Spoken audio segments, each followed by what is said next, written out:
Hello doctor. Hi అండి. Madam, నార్మల్‌గా operations అనేవి గైనిక్‌లో కావచ్చు, దేంట్లో అయినా సరే సర్వసాధారణం. ఏదైనా క్రానిక్‌గా డిసీజ్ ఎళ్ళిపోయిందన్నప్పుడు. ఈ గైనిక్ ఇష్యూస్ ఉన్నప్పుడు ఆపరేషన్ లేకుండా తగ్గే అవకాశం ఉందంటారా?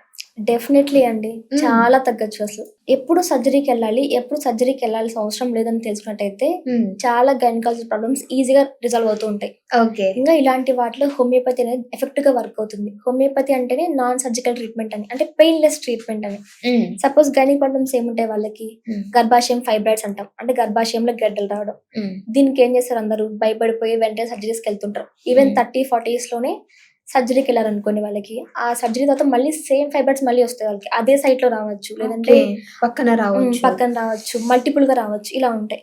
కొంతమందిలో ఏం చేస్తారు గర్భాశయం మొత్తం రిమూవ్ చేస్తారు. హ్మ్. ఇప్పుడు 40 ఇయర్స్‌కి గర్భాశయం రిమూవ్ చేశారనుకోండి. వాళ్ళకి మెనోపాజల్ స్టేట్ అనేది ఎర్లీగా స్టార్ట్ అవుతుంది. ఎర్లీగా. హ్మ్. దానివల్ల కాంప్లికేషన్స్ చాలా ఉంటాయి వాళ్ళకి. యెస్. ఈ ఫైబ్రాయిడ్స్ కండిషన్స్‌లో సర్జరీ వరకు వెళ్ళకుండా హోమియోపతి ఎఫెక్టివ్‌గా వర్క్ అవుతుంది. ఓకే. ఏ విధంగా అంటే హోమియోపతి మందులు యూజ్ చేయడం వల్ల ఆ ఫైబ్రాయిడ్స్ ఏవైతే ఉన్నాయో, ఆ ఫైబ్రాయిడ్స్ రావడానికి మెయిన్ కారణం రూట్ కాజ్ ఉంటుంది ఏదైనా రావడానికి. ఆ రూట్ కాజ్ పైన యాక్ట్ అయ్యి ఆ ఫైబ్రాయిడ్స్ సైజ్ పెరగకుండా, ఉన్న ఫైబ్రాయిడ్స్ సైజ్ తగ్గేలాగా కొత్త ఫైబ్రాయిడ్స్ రాకుండా కూడా ప్రివెంట్ చేసుకోవచ్చు. హ్మ్. దీని ద్వారా ఏమవుతుంది వాళ్ళకి సర్జరీ వరకు వెళ్ళకుండా లైఫ్‌ని మేనేజ్ చేసుకోవచ్చు. ఇంకా కొన్ని కండిషన్స్‌లో మనం ఎర్లీగా మెడిసిన్స్ ఇచ్చామనుకోండి, ఆ ఫైబ్రాయిడ్స్ కంప్లీట్‌గా క్యూర్ అవుతూ ఉంటాయి. ఓకే. దీనికి డిఫరెన్స్ ఉంటది. ఇప్పుడు లార్జ్ ఫైబ్రాయిడ్స్ ఉన్నాయనుకోండి, ఆ లార్జ్ ఫైబ్రాయిడ్స్ టైమ్ టేకింగ్ అనమాట.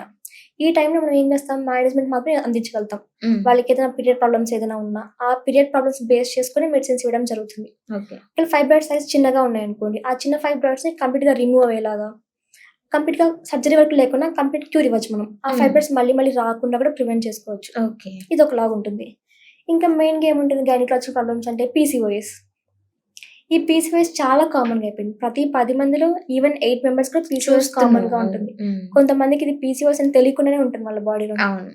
అటు లాస్ట్ ప్రెగ్నెన్సీ కోసం ట్రై చేస్తున్నప్పుడు, అప్పుడు ఇన్ఫెర్టిలిటీ వచ్చి, అప్పుడు డయాగ్నోస్ చేస్తే అప్పుడు వాళ్ళకి పీసీఓఎస్ అని డయాగ్నోస్ అవుతుంది. హ్మ్. ఇలా లాంగ్ టర్మ్‌గా రన్ అవుతున్నది పీసీఓఎస్ అనేది. వాళ్ళకి ఏ విధంగా ఉంటదంటే, ఈ పీసీఓఎస్‌కి మెయిన్ కారణం హార్మోనల్ ఇంబాలెన్స్. అంటే బాడీలో ఫీమేల్ హార్మోన్స్ తగ్గిపోయి, మేల్ హార్మోన్స్ పెరుగుతుంటాయి. ఓకే. దీని ద్వారా వాళ్ళకి ఎగ్ సరిగ్గా రిలీజ్ అవ్వకపోవడం, పీరియడ్స్ సరిగ్గా రాకపోవడం, 2, 3 మంత్స్‌కి రావడం, లేదంటే 1 ఇయర్‌కి రావడం ఇలా హ్మ్. డిలే అవుతూ ఉంటుంది. ఓకే. ఈ టైంలో హోమియోపతి యూజ్ చేయడం వల్ల వాళ్ళకి పీసీఓఎస్ అంటే మెయిన్‌గా పాలిసిస్టిక్ ఓవేరియన్ సిండ్రోమ్ అంటాం. హ్మ్. అంటే అండాశయంలో నీటి బుడగలాగా ఏర్పడుతూ ఉంటాయి. ఓకే. చిన్న చిన్న బుడిపెలంటే ఏర్పడుతుంటాయి. దీనికి మేజర్‌గా కారణం ఏమై ఉండొచ్చు? ఎందుకలా నీటి బుడగలు వస్తూ ఉంటాయి? మెయిన్ కారణం వచ్చేసి హార్మోనల్ ఇంబాలెన్స్. ఓకే. మీరన్నారు ఫీమేల్ కాకుండా మేల్‌ది హ్మ్. హార్మోన్ అనేది మనలో యాక్టివేట్ అయినప్పుడు. దాన్ని ఎలా, అంటే ఏ స్టేట్‌లో మనం దీన్ని గుర్తించొచ్చు అంటారు? ఈ పీసీఓఎస్ మనం ఎర్లీగా తెలుసుకోవచ్చనమాట. హ్మ్. మెయిన్‌గా వచ్చేసి ఫేషియల్ హెయిర్ అనేది గ్రో అవుతూ ఉంటుంది.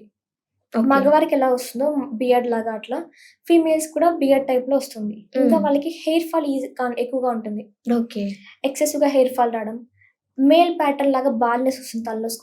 స్కాల్ప్ హెయిర్ మొత్తం లాస్ అయిపోతూ బాల్‌నెస్ ఎలా వస్తుందో అలా ఉంటుంది వాళ్ళకి. హ్మ్. దాంతో పాటుగా పీరియడ్స్ అనేటివి వాళ్ళకి ఇర్రెగ్యులర్‌గా ఉంటాయి.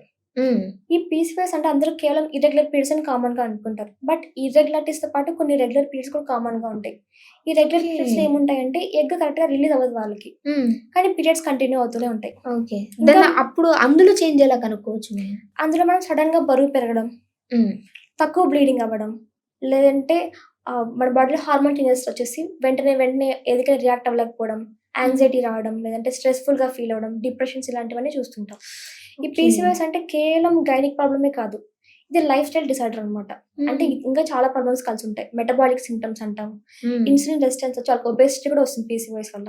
ఓకే. బరువుగా ఉన్న వాళ్ళకి పీసీఓఎస్ ఈజీగా వస్తుందింక. హ్మ్. పీసీఓఎస్ వల్ల వాళ్ళు ఒబేసిటీగా ఉంటారు.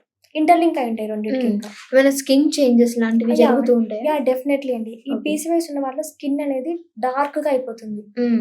మెడ చుట్టూ నల్లగా పడిపోవడం, లేదంటే అండర్ ఆర్మ్స్ దగ్గర, థైస్ దగ్గర స్కిన్ మొత్తం డార్క్ అయిపోయి నల్లగా అయిపోతూ ఉంటుంది. హ్మ్. వాళ్ళు స్క్రబ్స్ యూజ్ చేస్తారు, అంటే ఫేస్ క్రీమ్స్ యూజ్ చేసి వాళ్ళకేం రిజల్ట్ అనిపించదు. ఎందుకంటే ఈ హార్మోనల్ ఇంబాలెన్స్‌లో స్కిన్ బాడీ అనేది లోపల మారిపోతుంది నుంచి. కాబట్టి. హ్మ్. ఇది ఒక కండిషన్. నెక్స్ట్ ఇంగ వాళ్ళకి ఇన్ఫెక్షన్స్ ఉంటాయి. గైనకాలజికల్ ఇన్ఫెక్షన్స్ అంటాం. ఓకే. లేదంటే ఓవేరియన్ సిస్ట్ గానివ్వండి, అండాశయంలో గడ్డలు, లేదంటే సర్వెక్స్‌లో ఏదన్నా గర్భాశయ ముఖద్వారంలో ఏదైనా గడ్డలున్నప్పుడు, వీటన్నిటికి అందరూ సర్జరీకెళ్తూ ఉంటారు. బట్ గైనకాలజికల్ ప్రాబ్లమ్స్ ఏదైనా కూడా హోమియోపతి ద్వారా కంప్లీట్‌గా క్యూర్ అవుతుంది. హ్మ్. ఆ ఇన్ఫెక్షన్స్ మళ్ళీ మళ్ళీ రాకుండా వాళ్ళకి పార్టన్ ఒకరి నుంచి ఒకరికి ఈజీగా స్ప్రెడ్ అవ్వకుండా, ఏవైతే సింప్టమ్స్ ఏవైతే ఉంటాయో పీరియడ్ ప్రాబ్లమ్స్ అవ్వనివ్వండి మెయిన్‌గా, కొంతమందికి పీరియడ్ ప్రాబ్లమ్స్ అంటే మెయిన్‌గా ఆ పీరియడ్స్ అనేవి డిలే అవ్వడం అనుకుంటారు. బట్ కొంతమందికి పీరియడ్ నార్మల్ డ్యూరేషన్ లేకుండా పోతుంది. యావరేజ్‌గా 21-35 డేస్ నార్మల్ సైకిల్. కొంతమందికి 21 డేస్ ముందొచ్చి లేదంటే 35 డేస్ తర్వాత వచ్చా కూడా 2 ప్రాబ్లమాటిక్ కండిషనే. హ్మ్. నార్మల్ బ్లీడింగ్ వచ్చేసి 4-5 డేస్. ఐ మీన్ 5-7 డేస్ అనుకుందాం. ఓకే. ఈ మోర్ దాన్ 7 డేస్ బ్లీడింగ్ అయినా కూడా ప్రాబ్లమే. హ్మ్. లేదు 1 డే, 2 డేస్ అలా బ్లీడింగ్ అయినా కూడా ప్రాబ్లమ్‌గానే ఉంటుంది. ఓకే. మామూలుగా 4-5 డేస్.